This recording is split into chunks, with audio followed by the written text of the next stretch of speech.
Magandang araw po. Ako po si Mark at nais ko pong ibahagi sa inyo ang aking salvation testimony o kung paano ako niligtas ng Panginoon mula sa kaparusahan ng kasalanan.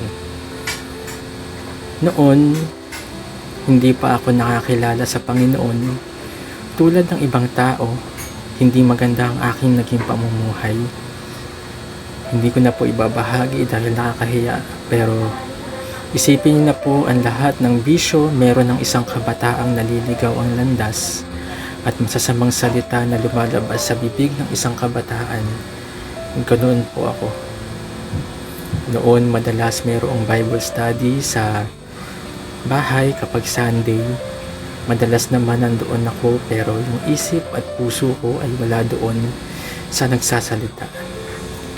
May pagkakataon din na kapag Bible study, tinatawag pa ako ni nanay sa ibang bahay dahil may Bible study daw.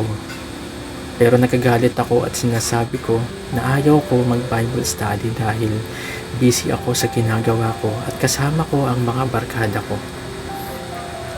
Pero dumating ako sa isang mahalagang pagpapasya noong December 29, 2016 ng gabi. Ang pangyayaring ito ay nang maibitahan kami na makasama sa youth camp ng Ubando Christian Church. Doon nagkaroon ng kalinawan ang ebanghelyo o ang mabuting balita sa akin nang magsimula ng mangaral ang pastor patungkol sa kaligtasan. Nang marinig ko ang mga katotohanan patungkol kay Jesus at sa kaligtasang inaalok niya, ay nagpasya ako na tanggapin si Jesus na siya ay namatay para sa akin, para tubusin ako sa aking mga kasalanan, tanggapin bilang aking tagapagligtas, manampalataya at pagsisihan ng aking mga kasalanan. Salamat sa Panginoon at sa Ubando Christian Church na naging masigasig sa pagbabahagi ng salita ng Diyos sa amin at tumulong sa aking espiritual na paglago. Ang buhay ko ngayon matapos ko tanggapin si Jesus bilang hari ng aking buhay, napakaraming nagbago sa aking buhay. Nagkaroon ako ng tunay na relasyon sa Kanya. Ginagamit niya ako sa maraming gawain sa iglesia. At higit sa lahat, ako ay nagkaroon ng kasiguraduhan sa aking kaligtasan na kapag ako ay namatay, sa langit ang aking tungo. Hindi ito base sa aking mabubuting gawa, kundi sa ginawa ni Kristo sa krus. Ang isa sa talata sa Biblia na aking pinangahawakan ay ito.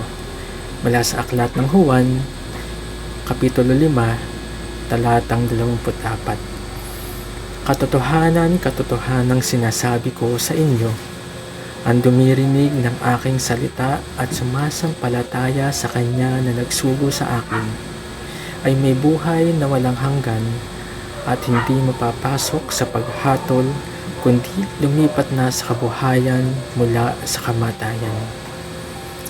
Kahit na ako ay isang Kristiyano na po, dumarating sa point na ako ay nagkakamali, natitisod, nadarapa, at nagkakasala sa harapan ng Panginoon.